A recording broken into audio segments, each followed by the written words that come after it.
آج میرے بیان کا موضوع صحابہ کرام علیہ رضوان ہے۔ صحابہ کرام علیہ رضوان کی شان کیا ہے، بالخصوص سیدنا صدیق اکبر عاشق اکبر رضی اللہ تعالی عنہ۔ 22 جمادی الآخر آپ کا یوم عرس ہے، جس مناسبت سے انشاءاللہ ہم صحابہ کرام علیہ رضوان کے کچھ فضائل اور منقبتیں سنیں گے۔ یہ بات یاد رہے، ہم جس پرفتن دور میں جی رہے ہیں، طرح طرح کے فتنوں کے ساتھ ساتھ ایک بڑا فتنہ ہمارے بزرگان دین صحابہ کرام علیہ رضوان اہل بیت عظام خلف صالحین پر لعن طعن ہے، ان کو برا بھلا کہنا ہے۔ نبی پاک صلی اللہ علیہ وسلم کا ارشاد گرامی ہے، جامع ترمذی میں آپ نے فرمایا، جب میری امت میں 15 چیزیں ہونا شروع ہو جائیں گی، حل البلاء یحل البلاء یتحل البلاء، سرکار نے فرمایا کما قال وسلم، اس وقت ان پر بلائیں اتریں گی۔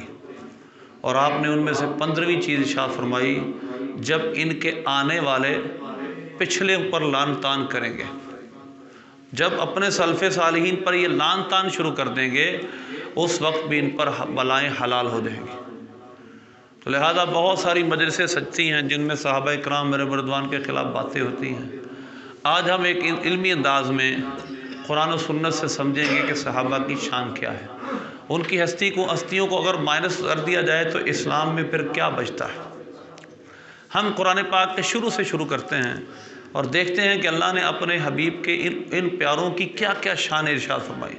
پہلے میں ایک حدیث آپ کو بیان کرتا ہوں جو کہ مجدد الفسانی رحمۃ اللہ علیہ، شیخ احمد سرہندی مجدد الفسانی، کتنے بڑا نام ہے، صوفی بہت بڑے ہیں، نقشبندی بزرگ ہیں، اور علم میں بہت بڑا نام ہے۔ گردن نہ جھکی جس کی جہانگیر کے آگے، اتنی بڑی ہستی، جہانگیر نے بڑی کوشش کی، بادشاہ تھا بہت بڑا، کہ ان کی گردن کو اپنے سامنے جھکا لیں، ان کو اپنی بات منوا لیں۔ اکبر بادشاہ نے بہت کوشش کی لیکن یہ نہیں مانے۔ اتنے بڑے درویش بھی ہیں اور اتنے بڑے اللہ کے ولی بھی ہیں، مجاہد بھی ہیں۔ انہوں نے اپنے ملفوظہ شریف میں ایک حدیث لکھی ہے، اور کئی محدثین نے اس کو لکھا ہے، لیکن میں نے ایک بالخصوص، کیونکہ اس وجہ سے کہ یہ صوفی بزرگ ہیں، انہوں نے فرمایا، اللہ نبی پاک صلی اللہ علیہ وسلم ارشاد فرمایا، مفہوم اس کا یہ، اللہ نے اپنی مخلوق مجھے چنا، اپنی مخلوق میں سے میرا انتخاب فرمایا، وختار علی اصحابی، اور میرے لیے میرے اصحاب کو اللہ نے چنا، میرے لیے اللہ نے میرے اصحاب چنے، ساتھی چنے جو میرے ساتھ چلیں گے۔ اور اس کی ایک خوبصورت مثال سورہ فتح میں ہے، محمد الرسول اللہ صلی اللہ علیہ وسلم والذین معہ اشداء علی الکفار رحماء بینہم، محمد اللہ کے رسول ہیں اور ان کے جو ساتھ ہیں وہ آپس میں رحیم ہیں اور کفار پر سخت ہیں۔ تراہم رکعا سجدا یبتغون فضلا من اللہ، اللہ نے کتنی شانیں بیان کی، ان کی مثالیں بیان کی، وہ اللہ کی رضا چاہتے ہوئے عبادت کرتے ہیں، ان کی ایک پوری مثال اللہ نے سورہ فتح میں بیان فرمائی۔ تو اللہ نے اپنے لیے اپنے حبیب کو چنا اور اس کے لیے پھر ان کے لیے ان کے اصحاب کو چنا۔ تو اللہ کا انتخاب کبھی غلط نہیں ہو سکتا، وہ اس کائنات کا خالق ہے، اس نے سب کچھ پیدا کیا ہے، اس کو پتہ ہے میں نے کس سے کیا کام لینا ہے۔ یہ ہو ہی نہیں سکتا کہ اللہ کے اس کے رسول حبیب کے انتخاب میں کوئی غلطی ہو۔ عام اگر کوئی شخص علم و دانش والا ہوتا ہے، کوئی انٹلیکچوئل شخص ہوتا ہے، بڑی دانشوری اس کے پاس ہوتی ہے، اس کے بھی ماننے والے کئی ہو جاتے ہیں، اس کو لوگ مانتے ہیں، دل و جان سے چاہنے والے ہو جاتے ہیں۔ تو جو اس کائنات کی اصل ہیں، باعث ایجاد کائنات ہیں، آپ بتائیں کہ ان کی تربیت کا اثر ان کے صحابہ میں کیسا ہوا ہوگا۔ تو لہذا ایسی باتیں نہ سنا کرے لوگوں سے جو نبی پاک صلی اللہ علیہ وسلم کے اصحاب کے متعلق غلط رائے رکھیں۔ اب ہم شروع سے شروع کرتے ہیں۔ پہلا بار اللہ فرماتا ہے، من الناس من یقول آمنا باللہ، اس رکوع کے اندر اللہ نے فرمایا، وَإِذَا قِيلَ لَهُمْ آمِنُوا كَمَا آمَنَ النَّاسُ قَالُوا أَنُؤْمِنُ كَمَا آمَنَ السُّفَهَاءُ۔ پہلے ایک بات سمجھیں، یہ سورہ بقرہ کا دوسرا رکوع ہے۔ سورہ بقرہ مدینے میں نازل ہونے والی پہلی سورت ہے، اور اس جگہ پہلے کیا تھا، کوئی خالص مومن تھا اور خالص کافر تھا، یعنی اگر کوئی ایمان قبول کرتا دل سے کرتا تھا مکے میں، اور اگر کوئی کفر کرتا تھا معاذ اللہ تو وہ سر عام تھا۔ لیکن جب مدینے میں سرکار صلی اللہ علیہ وسلم تشریف لائے تو یہاں پر یہودیوں نے ایک چال چلی۔ چال انہیں کیا چلی، اوپر سے کلمہ پڑھنا شروع کر دیا، دل کے اندر کفر رکھا، اس کو کہتے ہیں منافقت، ہائپوکریسی۔ انہوں نے کیا کیا پھر؟ ایک چال چلی مسلمانوں کے خلاف، نبی پاک صلی اللہ علیہ وسلم کے خلاف، اور انہوں نے منافقت شروع کر دی۔ اب اللہ نے ان سے فرمایا، کچھ لوگوں میں ایسے لوگ بھی ہیں، من الناس من یقول آمنا باللہ وبالیوم الآخر وما هم بمؤمنین، وہ کہتے ہیں ہم اللہ اور آخرت کے دن پر ایمان لائے۔ اللہ فرماتے ہیں وہ ایمان والے نہیں، یخادعون اللہ والذین آمنوا، وہ اللہ کو دھوکہ دینا چاہتے ہیں، ایمان والوں کو دھوکہ دینا چاہتے ہیں۔ وما یخدعون الا انفسهم وما یشعرون، وہ صرف اپنے آپ کو دھوکہ دے رہے ہیں، ان کو شعور نہیں۔ اب بتائیں منافق کن ایمان والوں کو دھوکہ دیتے تھے؟ اللہ نے ان کو ایمان والا کہا، وہ صحابہ ہیں۔ اس کے بعد فرمایا اذا قیل لهم آمنوا کما آمن الناس، جب ان سے کہا جاتا ہے یہودیوں اے منافقوں، جس طرح میرے نبی کے صحابہ ایمان لے آئے اس طرح ایمان لاؤ، وہ کہتے ہیں ہم بے وقوفوں کی طرح ایمان لے آئے، ہم تو کتابی، ہم تو پڑھے لکھے ہیں، یہ تو بدھو تھے معاذ اللہ، یہ تو عرب کے رہنے والے، انہوں نے تو کبھی پہلے نہ کتاب پڑھی ہے نہ کسی کے پاس بیٹھ کر پڑھا ہے، تو لہذا ہم ان کی طرح کیسے ایمان لیں؟ سفہا، سفی کی جمع بے وقوف، یعنی معاذ اللہ انہوں نے صحابہ کی یہ گستاخی کی۔ اللہ نے جواب کیا دیا؟ الا انہم ہم السفہاء ولکن لا یعلمون، خبردار یہی بے وقوف ہیں لیکن کو علم نہیں، ان کے ساتھ اللہ کرے گا کیا، ان کا انجام کیا ہوگا ان کو خبر نہیں۔ تو اللہ نے اپنے حبیب کے صحابہ کے ایمان کو معیار قرار دیا ہے ایمان کا۔ ایمان کیسے لایا جائے؟ فَإِذَا قِيلَ لَهُمْ آمِنُوا كَمَا آمَنَ النَّاسُ، جب ان سے کہا جاتا ہے ایمان لاؤ ایسے جیسے لوگ ایمان لائے۔ اسی پارے کا آخری رکوع، یعنی اسی پارے کا آخری رکوع، اللہ فرماتا ہے فَإِنْ آمَنُوا بِمِثْلِ مَا آمَنْتُمْ بِهِ فَقَدِ اهْتَدَوْا، کہ اے منافقو، اگر تم اس طرح ایمان لاؤ جس طرح میرے نبی کے صحابہ ایمان لے آئے تو ہدایت پا جاؤ۔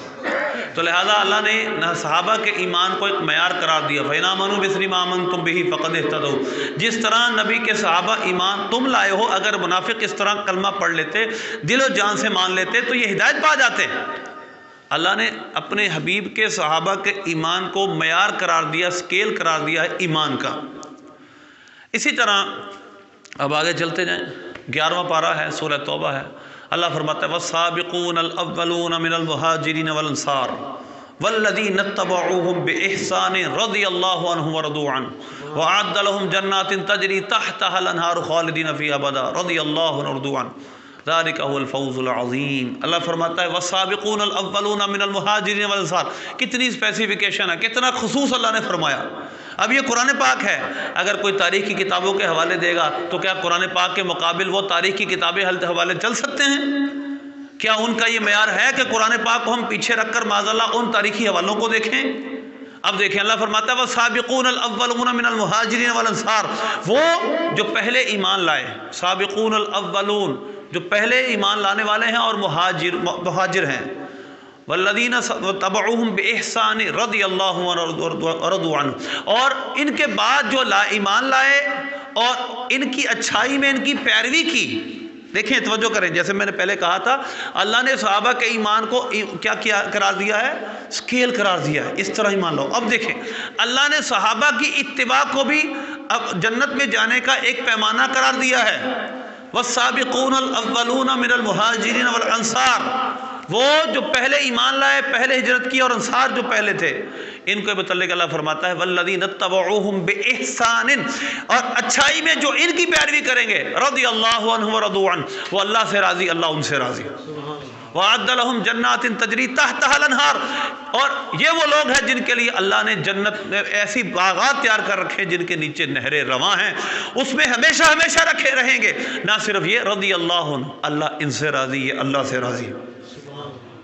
صحابہ کو ہم رضی اللہ عنہ اسی وجہ سے کہتے ہیں کہ اللہ ان سے راضی ہو گیا۔ غیر صحابی کے متعلق اگر رضی اللہ عنہ استعمال کیا جائے دعا کے لیے ہوتا ہے، اللہ ان سے راضی ہو، لیکن صحابہ کے متعلق کیا ہے؟ اللہ ان سے راضی ہو گیا۔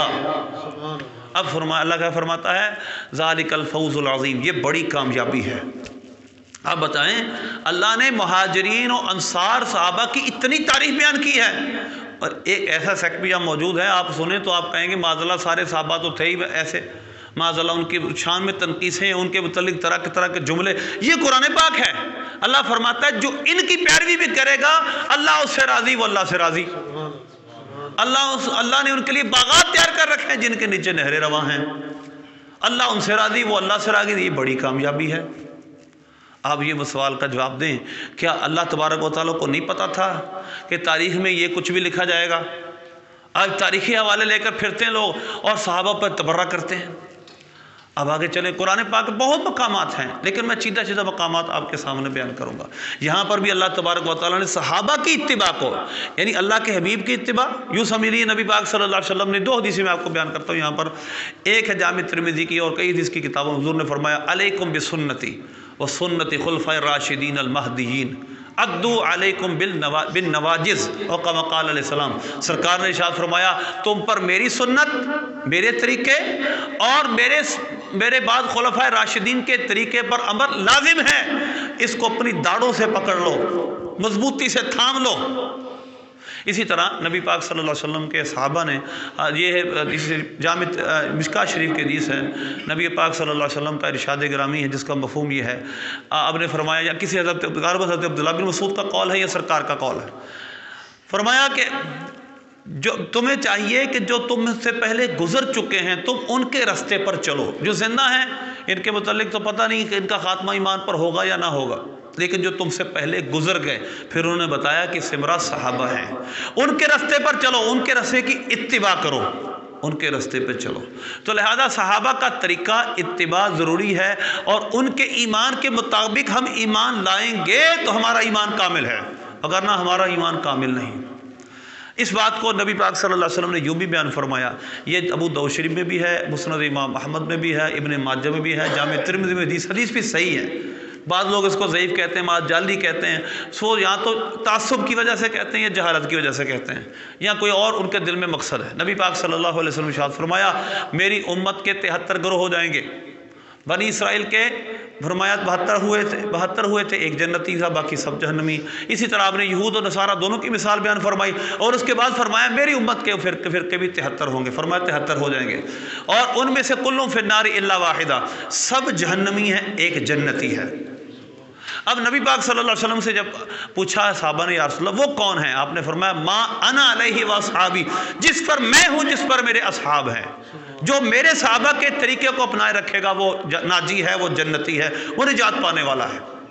تو لہذا صحابہ کا طریقہ اپنانا، ان کے ایمان کے مطابق اپنے ایمان کو ڈھالنا یہ ضروری ہے، جس طرح وہ کرتے رہے اس طرح ہمیں کرنا ضروری ہے۔ اس پر ایک اور حدیث نبی پاک صلی اللہ علیہ وسلم نے ارشاد فرمایا، یہ بھی مشکات میں حدیث پاک ہے، آپ نے فرمایا صحابی کالنجوم بأیہم اقتدیتم اہتدیتم، میرے صحابہ تاروں کی مانند ہیں، ان میں سے جس کی اقتداء کرو گے ہدایت پا جاؤ گے۔ تو لہذا صحابہ کرام علیہم رضوان کی اللہ رسول نے شان یہ بیان کی ہے۔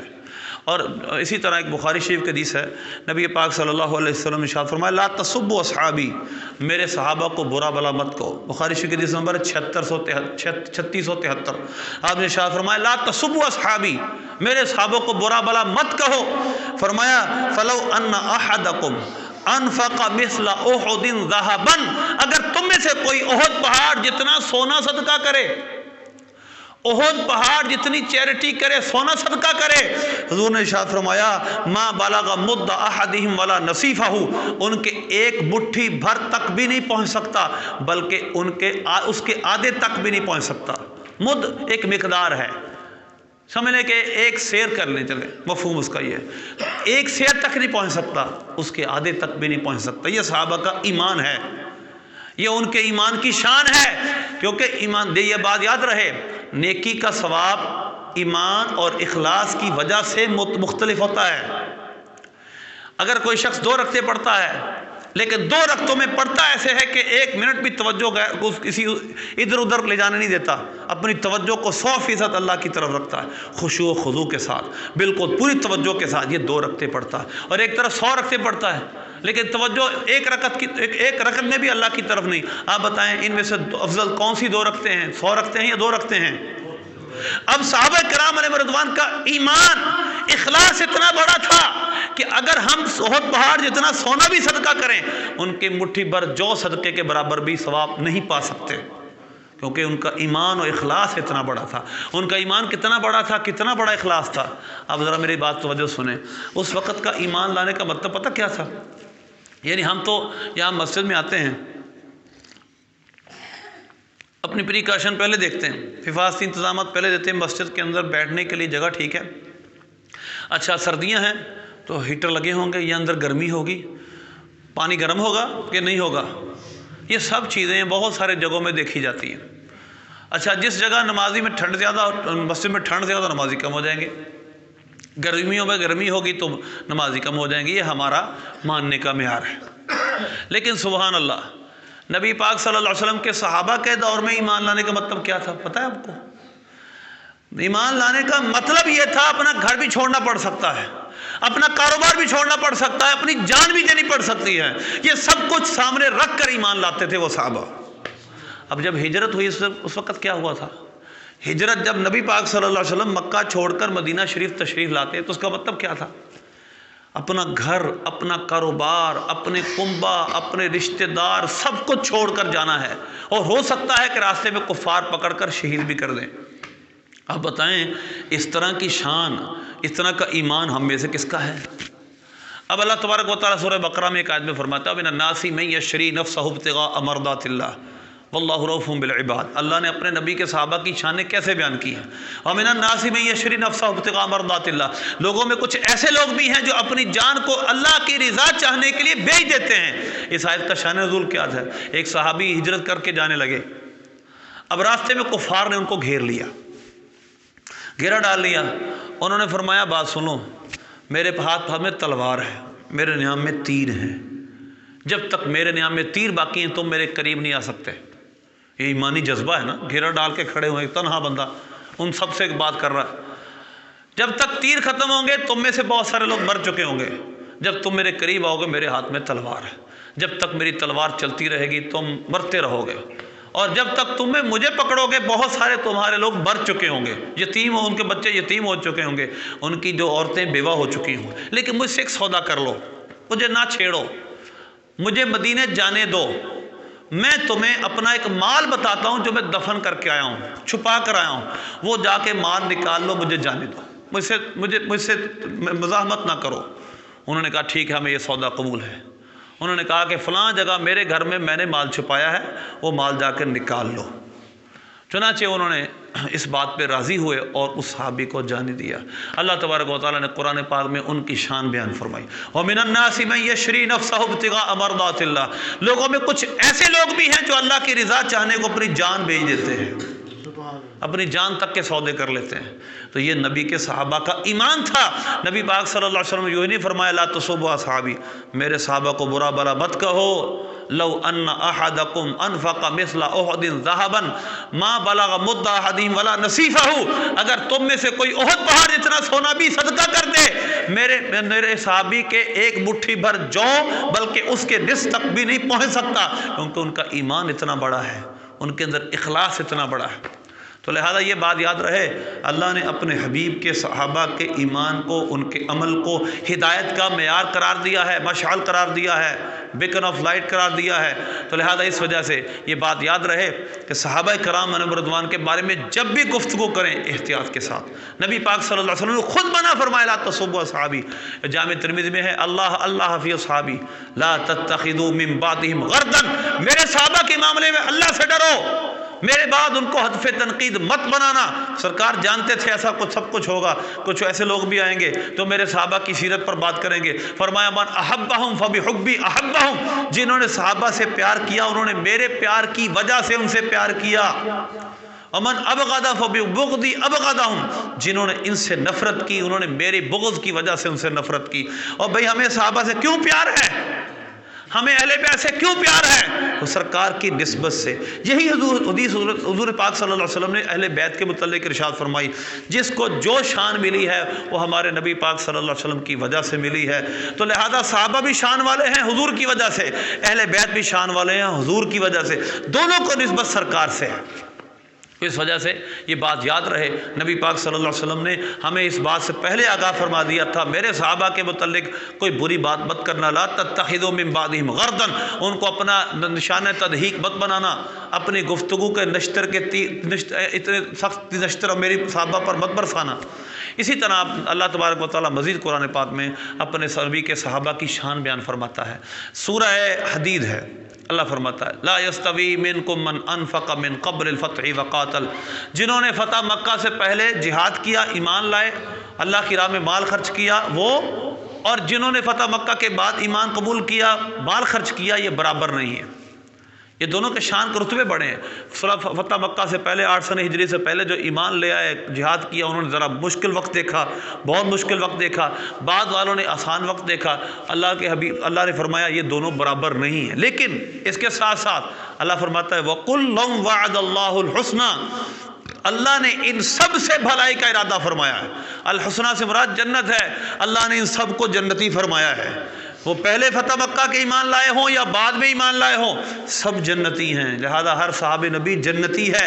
نبی پاک صلی اللہ علیہ وسلم کو اللہ نے فرمایا سورہ تحریم کا دوسرا رکوع وَيَوْمَ لَا يُخْزِي اللَّهُ النَّبِيَّ وَالَّذِينَ آمَنُوا مَعَهُ نُورُهُمْ يَسْعَىٰ بَيْنَ أَيْدِيهِمْ وَبِأَيْمَانِهِمْ، جس دن اللہ نبی کو اور اللہ نبی کے ساتھ والوں کو، صحابہ کو رسوا نہیں فرمائے گا، اور اللہ تبارک و تعالیٰ ان سے فرمائے گا آج تمہیں بشارت ہو، آج ان کے سامنے نور دوڑتا ہوگا۔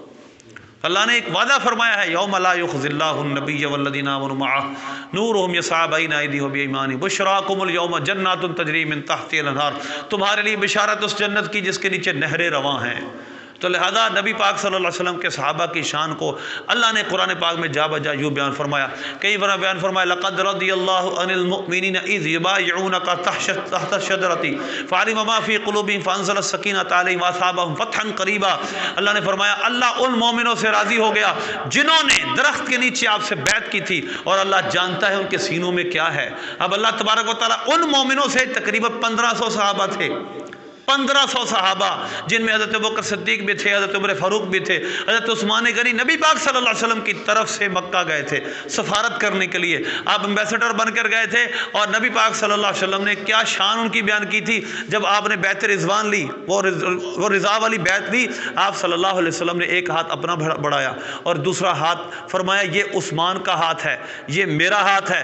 آپ نے حضرت عثمان کی طرف سے خود بیعت فرمائی تھی، اور اللہ تبارک و تعالیٰ نے اس کو اس شان سے بیان فرمایا، اے پیارے حبیب ان الذین یبایعونک انما یبایعون اللہ، جنہوں نے آپ کے ہاتھ پر بیعت کی انہوں نے اللہ کی ید قدرت پر بیعت فرمائی۔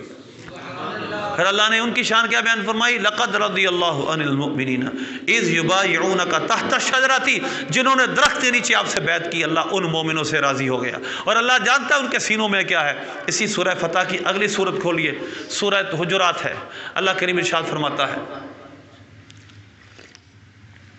وَاعْلَمُوا أَنَّ فِيكُمْ رَسُولَ اللَّهِ، اللہ شروع سے شروع کرتے ہیں یا ایھا الذین آمنوا لا ترفعوا اصواتکم فوق صوت النبی، اے ایمان والو اپنی آواز کو نبی کی آواز سے بلند مت کرو، ان تحبط اعمالکم وانتم لا تشعرون، تمہارے اعمال اکارت ہو جائیں گے تمہیں پتہ تک نہ ہوگا۔ ان الذین یغضون اصواتهم عند رسول اللہ اولئک الذین امتحن اللہ قلوبهم للتقوی، جو میرے نبی کی آواز سے اپنی نوازیں پست کرتے ہیں ایسے لوگوں کے دلوں کو اللہ نے تقوی کے لیے چن لیا ہے۔ اور ایسے لوگ کون تھے؟ حضرت ابوبکر صدیق رضی اللہ تعالیٰ عنہ اس آیت کے نازل ہونے کے بعد جب سرکار سے بات کرتے بڑے دھیمے انداز میں، بلکہ اللہ تبارک و تعالیٰ نے تو ان لوگوں کے متعلق فرمایا اولئک الذین امتحن اللہ قلوبهم للتقوی، یہ وہ لوگ ہیں جن کے دلوں کو اللہ نے تقوی کے لیے چن لیا۔ اور سرکار نے حضرت ابوبکر صدیق کے دل کی گواہی کیسے دی؟ بخاری شریف میں متعدد حدیث کی کتابوں میں حدیث ہے، نبی پاک صلی اللہ علیہ وسلم نے ارشاد فرمایا من جر ثوبہ خیلا لم ينظر اللہ الیہ یوم القیامہ، آپ نے فرمایا جو اپنا کپڑا ٹخنے سے نیچے گھسیٹے تکبر کی وجہ سے، خیلا، اللہ تبارک و تعالیٰ اس کی طرف قیامت کے دن نظر رحمت نہ فرمائے گا۔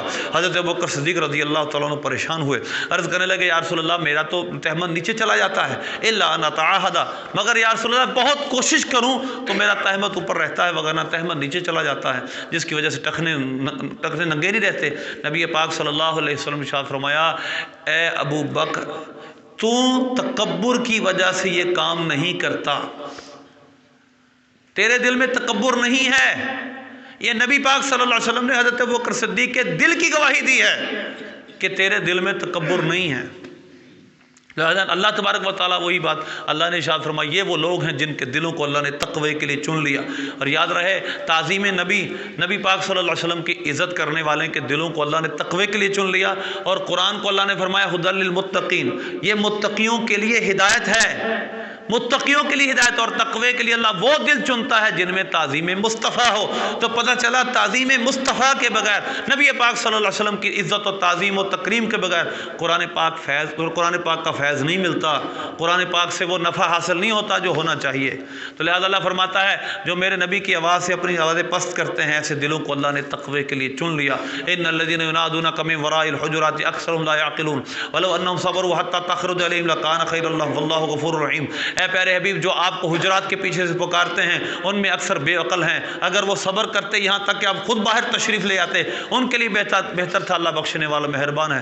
وَاعْلَمُوا أَنَّ فِيكُمْ رَسُولَ اللَّهِ، جان لو تم میں اللہ کے رسول ہیں۔ لَوْ يُطِيعُكُمْ فِي كَثِيرٍ مِّنَ الْأَمْرِ لَعَنِتُّمْ، اگر وہ تمہاری بہت ساری باتیں ماننا شروع کر دے تو تم مشقت میں پڑ جاؤ۔ اور اللہ فرماتا ہے وَاعْلَمُوا أَنَّ فِيكُمْ رَسُولَ اللَّهِ لَوْ يُطِيعُكُمْ فِي كَثِيرٍ مِّنَ الْأَمْرِ لَعَنِتُّمْ وَلَكِنَّ اللَّهَ حَبَّبَ إِلَيْكُمُ الْإِيمَانَ، اے میرے نبی کے صحابہ، لیکن اللہ نے تمہارے دلوں کو ایمان کے لیے چنا ہے، اللہ نے پسند کیا کہ تمہارے دلوں میں ایمان ہو۔ حبب الیکم الایمان وزینہ فی قلوبکم، تمہارے دلوں کے اندر اللہ نے ایمان کو مزین کیا ہے۔ وکرہ الیکم الکفر والفسوق والعصیان، اللہ نے ناپسند کیا ہے تمہارے لیے کیا؟ کفر کو، فسق کو، عصیان کو، نافرمانی کو، کفر کو اللہ نے تمہارے لیے ناپسند کیا ہے۔ اور اس کے بعد کیا فرماتا ہے؟ جو سند ہے قیامت تک، اولئک هم الراشدون، یہ لوگ ہدایت یافتہ ہیں۔ فضلا من اللہ ونعمہ واللہ علیم حکیم، یہ اللہ کی طرف سے فضل ہے، اس کی طرف سے نعمت ہے۔ تو لہذا اللہ تبارک و تعالیٰ جب قرآن پاک میں فرما چکا اللہ نے ان دلوں کو تقوی کے لیے چن لیا، حبب الیکم الایمان، اللہ نے تمہارے لیے ایمان کو پسند کیا۔ وہی حدیث میں نے پہلے سنائی تھی حضرت مجدد الفسانی کی، اللہ حبیب نے فرمایا اللہ نے مجھے چنا، میرے لیے اصحاب کو چنا۔ تو اب دیکھیں اللہ فرماتا ہے حبب الیکم الایمان، اللہ نے تمہارے لیے ایمان کو پسند کیا۔ وکرہ الیکم الکفر والفسوق والعصیان، اللہ نے میرے نبی کے صحابہ تمہارے لیے ناپسند فرمایا کس کو؟ کفر کو، عصیان کو، نافرمانی کو، فسق کو، اطاعت سے نکلنے کو، یعنی اطاعت سے خروج کرنے کو، نافرمانی کو اللہ نے تم میرے حبیب کی نافرمانی کرو، اللہ نے اس کو ناپسند کیا ہے، یعنی تمہارے دلوں میں تقوی مزین کر دیا ہے، پرہیزگاری کو مزین کر دیا ہے۔ اولئک هم الراشدون، یہی لوگ ہدایت یافتہ ہیں، راشد ہیں۔ تو لہذا اس وجہ سے اہل سنت کا نظریہ ہے الصحابۃ کلھم عدول، سب کے سب صحابہ عادل تھے، پرہیزگار تھے، متقی تھے، اور سب صحابہ جنتی ہیں، یہ ہدایت یافتہ تھے، ان کے دل ہدایت کے چراغ تھے۔ کوئی حدیثوں پہ کلام کر سکتا ہے صحابی کا نجوم کی سند ضعیف ہے، اور قرآن پاک پہ کیا کلام کرو گے؟ قرآن پاک کے متعلق کیا کلام کرو گے؟ قرآن پاک تو ان کلاموں سے پاک ہے۔ وہ کسی راوی کے متعلق ہوتا کہ ہو سکتا ہے راوی بتانے والے کے اندر شک پیدا ہو جائے، وہ جھوٹ بولنے کا عادی تھا یا بھولنے کا عادی تھا، اس وجہ سے سند کے اندر کچھ ضعف آ جاتا ہے۔ قرآن پاک میں تو یہ بحث ہو ہی نہیں سکتی۔ تو لہذا اس وجہ سے نبی پاک صلی اللہ علیہ وسلم کے صحابہ کی شان مسلم ہے، قرآن و سنت سے ثابت ہے۔ اور یاد رہیے میں نے جیسے پہلے عرض کیا، ان کے ایمان کو اللہ نے اسکیل قرار دیا ہے، معیار قرار دیا ہے، ان کی اطاعت کو ہم پر لازم کیا گیا، ان کی اتباع ہم پہ لازم ہے۔ اس وجہ سے ہمیں اپنی زبانیں صحابہ کے متعلق ہمیشہ احتیاط سے استعمال کرنی ہے، اور جو ایسی بات کرتے ہیں ان سے دور رہنا ہے، وہ راہ سے ہٹے ہوئے لوگ ہیں۔ اور اب سیدنا صدیق اکبر رضی اللہ تعالیٰ کی شان میں کچھ میں باتیں کروں گا، بیان ختم کرتے ہیں۔ حضرت صدیق اکبر رضی اللہ تعالیٰ عنہ ان تمام صحابہ کے سرخیل ہیں، ہمارے نزدیک افضل البشر بعد الانبیاء ہیں۔ آپ انبیاء کے بعد اس انسانیت میں سب سے افضل انسان ہیں۔ انبیاء کرام علیہ السلام سب سے انسانیت میں افضل ہیں، اور اس کے بعد تمام انسانوں میں انبیاء کے بعد مطلقاً افضل حضرت ابوبکر صدیق ہیں۔ یہ فضیلت ہم نے اکیلی نے دی ہے، اللہ رسول نے دی ہے، یہ مولا علی نے دی ہے، یہ صحابہ کرام نے دی ہے۔ یہ فضیلت ہماری عطا کردہ نہیں ہے، ہماری بنائی ہوئی نہیں ہے۔ ہم کون ہوتے ہیں دین کے اندر اپنی طرف سے بات کرنے والے؟ ہم فضیلتیں دینے والے کون ہوتے ہیں؟ یہ فضیلتیں وہ ہیں جو اللہ اور اس کے حبیب نے اور صحابہ نے یہ بیان کی ہیں۔ اب اس کی فضیلت کو سمجھنے کے لیے صرف ایک بات میں آپ کے سامنے بیان کرتا ہوں۔ نبی پاک صلی اللہ علیہ وسلم اگر اپنے صحابہ میں کسی کو دیکھتے کہ اس کے دل میں تقوی پرہیزگاری ابوبکر صدیق رضی اللہ تعالیٰ سے زیادہ ہے، آپ اس کو اپنے مصلی امامت پر کھڑے کرتے۔ حضرت ابوبکر صدیق رضی اللہ تعالیٰ 17 نمازیں غالباً 17 نمازیں نبی پاک صلی اللہ علیہ وسلم کی ظاہری حیات طیبہ میں مسجد نبوی شریف میں آپ کی موجودگی میں، آپ حجرہ مبارکہ میں موجود تھے، پڑھائی ہیں۔